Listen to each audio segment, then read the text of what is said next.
ಎಲ್ಲರಿಗೂ ನಮಸ್ಕಾರ. Learn with Chetan YouTube ಚಾನಲ್ಗೆ ನಿಮ್ಮೆಲ್ಲರಿಗೂ ಆಧಾರದ ಸುಸ್ವಾಗತ. ಇಂದಿನ ದಿನ ನಾವು 10ನೇ ತರಗತಿಯ ಕನ್ನಡ ವಿಷಯದ 1ನೇ ರೂಪಣಾತ್ಮಕ ಮೌಲ್ಯಮಾಪನ ಪರೀಕ್ಷೆಯ ಪ್ರಶ್ನೆ ಪತ್ರಿಕೆ ಹಾಗೂ ಕೀ ಉತ್ತರಗಳನ್ನು ಇಂದಿನ ವಿಡಿಯೋದಲ್ಲಿ ನೋಡ್ತಾ ಹೋಗೋಣ. ಹಾಗೆಯೇ ಇನ್ನೂ ಯಾರು ನಮ್ಮ ಚಾನಲನ್ನು ಸಬ್ಸ್ಕ್ರೈಬ್ ಮಾಡ್ಕೊಂಡಿಲ್ಲೋ ದಯವಿಟ್ಟು ಸಬ್ಸ್ಕ್ರೈಬ್ ಮಾಡ್ಕೊಳ್ಳಿ ಅಂತ ಹೇಳ್ತಾ ಬನ್ನಿ ವಿಡಿಯೋವನ್ನು ಸ್ಟಾರ್ಟ್ ಮಾಡೋಣ. ಸೊ ಇಲ್ಲಿ ನೋಡ್ತಾ ಹೋಗೋಣ. ಇದು ಒಟ್ಟು 45 ನಿಮಿಷಗಳ ಒಂದು ಪ್ರಶ್ನೆ ಪತ್ರಿಕೆ ಆಗಿರ್ತದೆ. 10ನೇ ತರಗತಿ ಪ್ರಥಮ ಭಾಷೆ ಕನ್ನಡ, ಅಂಕಗಳು 20 ಆಗಿರ್ತವೆ. ಸೊ ಮೊದಲೇ ಪ್ರಶ್ನೆ ಮಲ್ಟಿಪಲ್ ಚಾಯ್ಸ್ ಪ್ರಶ್ನೆಗಳು ಕಂಡು ಬರ್ತವೆ. ಮೊದಲೇ ಪ್ರಶ್ನೆ ನೋಡಿ, ಕನ್ನಡ ವರ್ಣಮಾಲೆಯ ಪ್ರತಿ ವರ್ಗದ 2 ಮತ್ತು 4ನೇ ಅಕ್ಷರಗಳು ಯಾವುವು ಅಂತ ಕೇಳ್ತಾನೆ. ಆಪ್ಷನ್ ಬಿ ಮಹಾಪ್ರಾಣಾಕ್ಷರಗಳು ಅನ್ನೋದು ಸರಿಯಾದ ಉತ್ತರ ಆಗಿರ್ತದೆ. ಮಹಾಪ್ರಾಣಾಕ್ಷರಗಳು. ಇನ್ನು ನೆಕ್ಸ್ಟು 2ನೇ ಪ್ರಶ್ನೆ, ತೃತೀಯ ವಿಭಕ್ತಿಯ ಕಾರಕರ್ತ ಯಾವುದು ಅಂತ ಕೇಳಿದಾನೆ. ತೃತೀಯ ವಿಭಕ್ತಿಯ ಕಾರಕರ್ತ ಕರಣಾರ್ಥ. ಆಪ್ಷನ್ ಡಿ ಕರಣಾರ್ಥ ಅನ್ನೋದು ಸರಿಯಾದ ಉತ್ತರ ಆಗ್ತದೆ. ಇನ್ನು ಮೊದಲೆರಡು ಪದಗಳಿಗಿರುವ ಸಂಬಂಧದಂತೆ 3ನೆಯ ಪದಕ್ಕೆ ಸರಿಯಾದ 4ನೆಯ ಪದವನ್ನು ಬರೆಯಿರಿ ಅಂತ ಕೇಳಿದಾನೆ. ಅದನ್ನು ನೋಡ್ತಾ ಹೋಗೋಣ. 3ನೇ ಪ್ರಶ್ನೆ ನೋಡಿ, ನದಿಗೆ ನಾವು ರೂಢನಾಮ, ನದಿ ಅನ್ನೋದು ರೂಢನಾಮ ಆಗಿದ್ರೆ ವಿಜ್ಞಾನಿ ಅನ್ನೋದು ಏನು ಅಂತ ಕೇಳಿದಾನೆ. ಆ ಉತ್ತರ ಏನಪ್ಪ ಅಂದರೆ ಅನ್ವರ್ಥನಾಮ ಅನ್ನೋದು ಸರಿಯಾದ ಉತ್ತರ ಆಗಿರ್ತದೆ. ಇನ್ನು ನೆಕ್ಸ್ಟ್ 1 ಅಂಕದ ಪ್ರಶ್ನೆಗಳು, ಒಟ್ಟು 3 ಪ್ರಶ್ನೆಗಳು ಕಂಡು ಬರ್ತವೆ. ಇಲ್ಲಿ 1 ಅಂಕ ಅಂದರೆ ಟೋಟಲ್ ಆಗಿ 3 ಅಂಕಗಳು ಈ ಒಂದು ಪ್ರಶ್ನೆ ಪತ್ರಿಕೆಯಲ್ಲಿ ಈ ಒಂದು ಮೇನಿಂದ ಕಂಡು ಬರ್ತದೆ. 4ನೇ ಪ್ರಶ್ನೆ ನೋಡಿ, ನಮ್ಮ ಭಾಷೆ ಪಾಠದ್ದು ಭಾಷೆ ಯಾವುದಕ್ಕೆ ಸಾಧನವಾಗಿದೆ ಅಂತ ಕೇಳಿದಾನೆ. ಭಾಷೆ ಯಾವುದಕ್ಕೆ ಸಾಧನವಾಗಿದೆ ಅಂತ ಕೇಳಿದಾನೆ.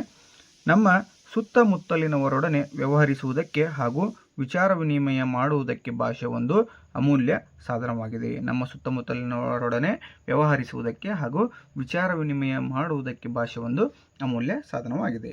ಓಕೆ. ಇನ್ನು 5ನೇ ಪ್ರಶ್ನೆ ನೋಡಿ, ಹುಲಿಗೆ ಪರಮಾನಂದವಾಗಲು ಕಾರಣವೇನು? ಹುಲಿಗೆ ಪರಮಾನಂದವಾಗಲು ಕಾರಣವೇನು ಅಂತ ಇದೆ. ಶಾನುಭೋಗರ ದುಂಡು ದುಂಡಾದ ಶರೀರವನ್ನು ನೋಡಿ ಹುಲಿಗೆ ಪರಮಾನಂದವಾಯಿತು. ಶಾನುಭೋಗರ ದುಂಡು ದುಂಡಾದ ದೇಹವನ್ನು ನೋಡಿ ಹುಲಿಗೆ ಏನಾಯ್ತಂತ ಪರಮಾನಂದವಾಯಿತು. ಇನ್ನು 6ನೇ ಪ್ರಶ್ನೆ ನೋಡಿ, ಹಾಲುಗಲ್ಲದ ಪುಟ್ಟಪೋರಿ ಏನು ಮಾಡುತ್ತಿದ್ದಾಳೆ ಅಂತ ಇದೆ. ಹಾಲುಗಲ್ಲದ ಪುಟ್ಟಪೋರಿ ಮುಸುರೆ ತಿಕ್ಕುತ್ತಿದ್ದಾಳೆ ಅನ್ನೋದು ಆನ್ಸರ್ ಆಗ್ತದೆ. ಓಕೆನಾ. ಇನ್ನು ನೆಕ್ಸ್ಟ್ ನೋಡ್ತಾ ಹೋಗೋಣ. ಕೊಟ್ಟಿರುವ ಪ್ರಶ್ನೆಗಳಿಗೆ 3-4 ವಾಕ್ಯಗಳಲ್ಲಿ ಉತ್ತರಿಸಿ. 2 ಪ್ರಶ್ನೆಗಳು 2 ಅಂಕ, ಟೋಟಲ್ ಆಗಿ 4 ಅಂಕಗಳು ಈ ಒಂದು ಮೇನಿಂದ ಬರ್ತದೆ ನಿಮಗೆ. 25ನೇ ಪ್ರಶ್ನೆ ನೋಡಿ, ವೆರಿ ವೆರಿ ಇಂಪಾರ್ಟೆಂಟ್, ಸಾಕಷ್ಟು ಬಾರಿ ರಿಪೀಟೆಡ್ ಆಗಿರ್ತಕ್ಕಂಥ ಪ್ರಶ್ನೆ. ಕನ್ನಡ ಭಾಷೆ ಹದಗೊಂಡಿದ್ದು ಹೇಗೆ ಅಂತ ಇದೆ. ಅನೇಕ ಕವಿಗಳು ಕನ್ನಡ ಅಭಿವೃದ್ಧಿ ಹೊಂದಬೇಕಾದರೆ ಕನ್ನಡದ ಪದಗಳು ಬಳಕೆ ಹೆಚ್ಚಾಗಬೇಕು. ನೋಡಿ, ಕನ್ನಡದ ಪದಗಳ ಬಳಕೆ ಹೆಚ್ಚಾಗಬೇಕೆಂದು ಸಾರಿದ್ದಾರೆ. ಅಂಥವರ ವಾಣಿಯಿಂದ ಕನ್ನಡದ ವೀಣೆ ಮೃದು ಮಧುರವಾಗಿ ಮಿಡಿಯಿತು. ಮುಂದೆ ಬಸವೇಶ್ವರ, ಅಲ್ಲಮ ಪ್ರಭುಗಳಂತಹ ಶರಣವಿರಣ್ಯರು, ಚಾಮರಸ, ಕುಮಾರವ್ಯಾಸರಂತಹ ಕವಿಪುಂಗವರು, ಪುರಂದರದಾಸ, ಕನಕದಾಸರಂತಹ ದಾಸಶ್ರೇಷ್ಠರು ಸುಲಭ ಮಾರ್ಗವನ್ನೇ ತುಳಿದರು. ತಮ್ಮ ತಮ್ಮ ಅನುಭವ ಸಾರವನ್ನು ಸುಲಭವೂ ಸುಂದರವೂ ಸಹಜವೂ ಆದ ಮಾತುಗಳಿಂದ ಹೃದಯ ಮುಟ್ಟುವಂತೆ ಅಭಿವ್ಯಕ್ತಪಡಿಸಿದರು. ಹೀಗೆ ಕನ್ನಡ ಭಾಷೆ ಹದಗೊಂಡಿತು ಅಂತ ನೀವು ಬರೆದ್ರೆ 2 ಅಂಕ ಸಂಪೂರ್ಣವಾಗಿ ನಿಮಗೆ ಸಿಗ್ತದೆ.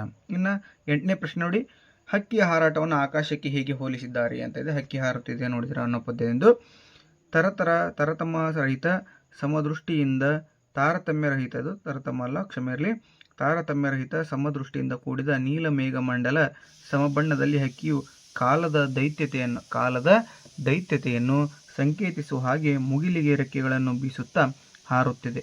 ಈ ಹಕ್ಕಿಯು ನಕ್ಷತ್ರ ಮಾಲೆಯನ್ನು ಸಿಕ್ಕಿಸಿಕೊಂಡು ಸೂರ್ಯ ಮತ್ತು ಚಂದ್ರರನ್ನು ತನ್ನ ಕಣ್ಣುಗಳಾಗಿ ಮಾಡಿಕೊಂಡಿದೆ. ಕಾಲದ ದೈತ್ಯತೆಯನ್ನು ಸಂಕೇತಿಸುವ ಕಾಲವೆಂಬ ಹಕ್ಕಿಯು ಹಾರಾಡುತ್ತಿರುವ ನೋಟ ಅದ್ಭುತವಾದದ್ದು ಎಂದು ಕವಿ ವರ್ಣಿಸಿದ್ದಾರೆ. ಇಷ್ಟು ಬರೆದ್ರೆ ನಿಮಗೆ 2 ಅಂಕ ಸಿಗ್ತದೆ, ಈಸಿಯಾಗಿ ಸಿಗ್ತದೆ. ಸೊ ವೆರಿ ವೆರಿ ಇಂಪಾರ್ಟೆಂಟ್ ಪ್ರಶ್ನೆ ಅಂತಲೇ ನಾವು ಹೇಳ್ಬೋದು ಇದನ್ನು. ಇನ್ನು ನೆಕ್ಸ್ಟ್ ನೋಡಿ, ಕವಿ ಕೃತಿ ಕಾಲ ಪ್ರಶಸ್ತಿಗಳನ್ನು ಕುರಿತು ಬರೆಯಿರಿ ಅಂತ 2 ಅಂಕದ ಒಂದು ಪ್ರಶ್ನೆ ಇದೆ. ಯಾರಪ್ಪ ಅಂದ್ರೆ ಎನ್ ಮೂರ್ತಿರಾವ್ ಅವ್ರದ್ದು ಕೇಳಿರ್ತಾನೆ.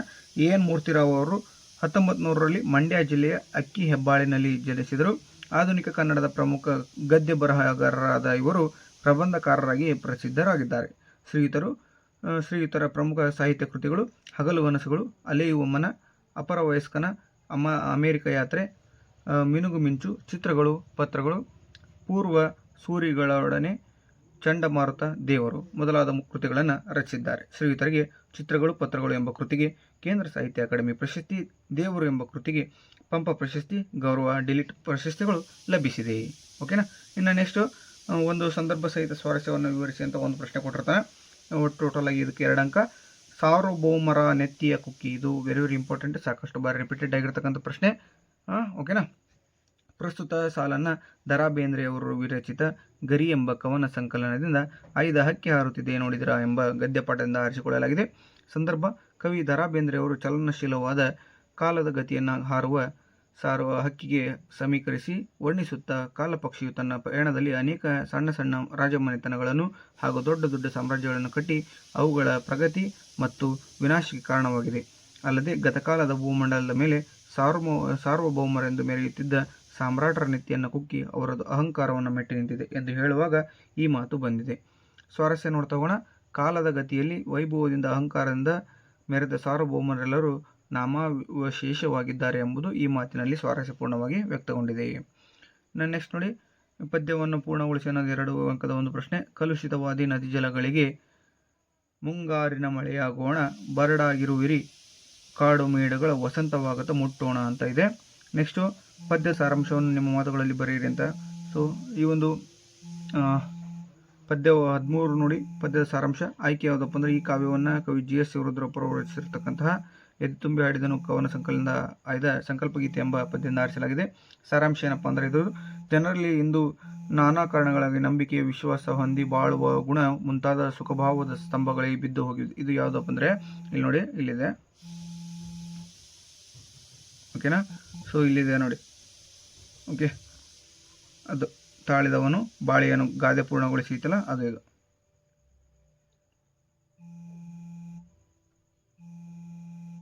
ಕ್ಷಮೆ ಇರಲಿ, ಗಾದೆ ಪೂರ್ಣ ಅಲ್ಲ, ಇಲ್ಲಿದೆ ನೋಡಿ.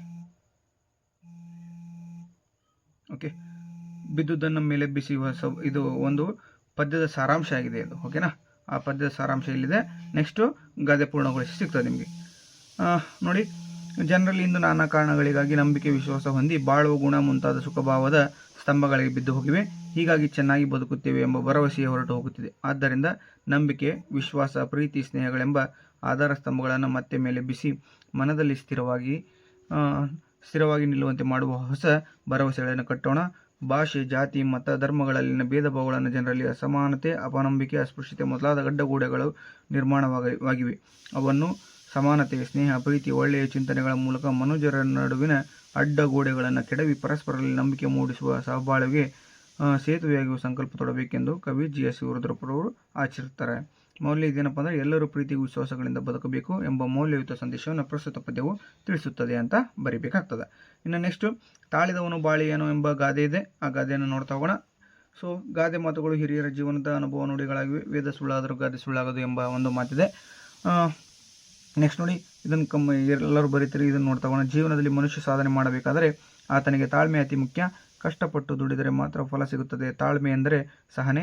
ನಾವು ಬದುಕಿನಲ್ಲಿ ಪ್ರಮುಖ ನಿರ್ಧಾರಗಳನ್ನು ಕೈಗೊಳ್ಳಬೇಕಾದರೆ ತಕ್ಷಣ ತೆಗೆದುಕೊಳ್ಳಬಾರದು. ಯೋಜಿಸಿ ತಾಳ್ಮೆ ವಹಿಸಿ ನಿರ್ಧಾರ ಕೈಗೊಳ್ಳಬೇಕು. ದುಡುಕಿನ ನಿರ್ಧಾರ ಕೆಡಕು ಉಂಟು ಮಾಡುವುದು. ರೈತನು ತನ್ನ ಹೊಲದಲ್ಲಿ ಬೀಜ ಬಿತ್ತಿದ ತಕ್ಷಣ ಬೆಳೆಯಬಾರದು. ಉತ್ತು, ಬಿತ್ತು, ಹರಗಿ ಇನ್ನಿತರ ಕಾರ್ಯ ಕೈಗೊಂಡ ಮೇಲೆ ನಿಗದಿತ ಅವಧಿ ಆದ ನಂತರವೇ ಬೆಳೆ ಬರುವುದು. ಹಾಗೆಯೇ ನಮ್ಮ ಜೀವನದಲ್ಲಿ ಯಶಸ್ಸು, ಸುಖ, ಸಂತೋಷ, ಕೀರ್ತಿ ದೊರೆಯಬೇಕಾದರೆ ತಾಳ್ಮೆಯಿಂದ ಶ್ರಮವಹಿಸಬೇಕು ಎಂಬುದು ಈ ಗಾದೆ ಮಾತಿನ ಅರ್ಥವಾಗಿದೆ. ಇನ್ನು 2ನೇ ಪ್ರಶ್ನೆ ನೋಡಿ, ಮನಸ್ಸಿದ್ದರೆ ಮಾರ್ಗ ಅನ್ನೋ ಒಂದು ಗಾದೆ. ಗಾದೆಗಳು ವೇದಗಳಿಗೆ ಸಮಾನ. ಗಾದೆಗಳು ಜನಪದರ ಜೀವನದ ಅನುಭವದ ನುಡಿಮುತ್ತುಗಳು. ಕಿರಿದಾಗಿದ್ದರೂ ಕೂಡ ಹಿರಿದಾದ ಅರ್ಥವನ್ನು ಹೊಂದಿರುತ್ತದೆ. ವೇದ ಸುಳ್ಳಾದರೂ ಗಾದೆ ಸುಳ್ಳಾಗದು. ಗಾದೆಗಳನ್ನು ವೇದಗಳಿಗೆ ಸಮಾನ ಎಂದು ಹೇಳುವರು. ಅಂತಹ ಹಲವು ಪ್ರಸಿದ್ಧ ಗಾದೆಗಳಲ್ಲಿ ಇದು ಒಂದಾಗಿದೆ. ಓಕೆ, ನೆಕ್ಸ್ಟ್ ನೋಡ್ತಾ ಹೋಗೋಣ ಸ್ಟೆಪ್ಪು. ನಾವು ಯಾವುದೇ ಒಂದು ಕೆಲಸವನ್ನು ಸರಿಯಾಗಿ ಮಾಡಲು ಆಸಕ್ತಿ ಇರಬೇಕು. ಹಾಗೆ ಆಸಕ್ತಿ ಮೂಡಲು ಆ ಕೆಲಸದ ಬಗ್ಗೆ ನಮಗೆ ಪ್ರೀತಿ ಇರಬೇಕು. ಹಾಗೆ ಈ ಕೆಲಸದಲ್ಲಿ ಪ್ರೀತಿ ಇದ್ದಾಗ ಸಹಜವಾಗಿ ಆ ಕೆಲಸ ಯಶಸ್ವಿಯಾಗುತ್ತದೆ. ಒಂದು ಚಿತ್ರಗೀತೆಯ ಸಾಲು ಹೀಗಿದೆ. ಆಗದು ಎಂದು ಕೈಕಟ್ಟಿ ಕುಳಿತರೆ ಸಾಗದು ಕೆಲಸವು ಮುಂದೆ. ನನ್ನ ಕೈಯಲ್ಲಿ ಆಗುವುದಿಲ್ಲ ಎಂದು ಯೋಚಿಸುವುದರಿಂದ ಯಾವ ಕೆಲಸವೂ ಸಾಧ್ಯವಾಗುವುದಿಲ್ಲ.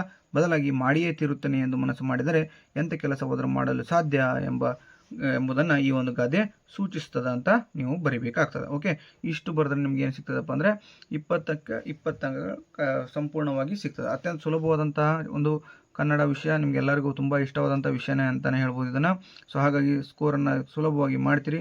125ಕ್ಕೆ 125 ವಾರ್ಷಿಕ ಪರೀಕ್ಷೆಯಲ್ಲಿ ಸುಲಭವಾಗಿ ಪಡೀರಿ ಅಂತ ಆಶಿಸ್ತಾ, ಹಾಗೆ ನಿಮ್ಮ 1ನೇ ರೂಪಣಾತ್ಮಕ ಪರೀಕ್ಷೆಯಲ್ಲಿ 20ಕ್ಕೆ 20 ಅಂಕಗಳನ್ನು ಗಳಿಸಿ ಅಂತ ಹೇಳ್ತಾ, ಇಷ್ಟೊತ್ತು ವಿಡಿಯೋವನ್ನು ನೋಡಿರ್ತಕ್ಕಂಥ ನಿಮ್ಮೆಲ್ಲರಿಗೆ ತುಂಬ ಧನ್ಯವಾದಗಳನ್ನು ತಿಳಿಸಲಿಕ್ಕೆ ಇಷ್ಟಪಡ್ತೇನೆ. ಹಾಗೆ ಈ ಒಂದು ವಿಡಿಯೋ ನಿಮಗೆ ಇಷ್ಟ ಆಗಿದ್ದರೆ ದಯವಿಟ್ಟು ಲೈಕ್ ಮಾಡಿ, ಶೇರ್ ಮಾಡಿ, ಹಾಗೆ ಕಮೆಂಟ್ ಮಾಡೋದನ್ನು ಮರಿಬೇಡಿ. ಅಷ್ಟೇ ಅಲ್ಲದೆ ಹೈಪ್ ಬಟನ್ನ ದಯವಿಟ್ಟು ಕ್ಲಿಕ್ ಮಾಡಿ ಅಂತ ಹೇಳ್ತಾ, ಇಷ್ಟೊತ್ತು ವಿಡಿಯೋ ನೋಡಿರ್ತಕ್ಕಂಥ ನಿಮ್ಮೆಲ್ಲರಿಗೆ ತುಂಬ ಧನ್ಯವಾದಗಳು. Thank you so much.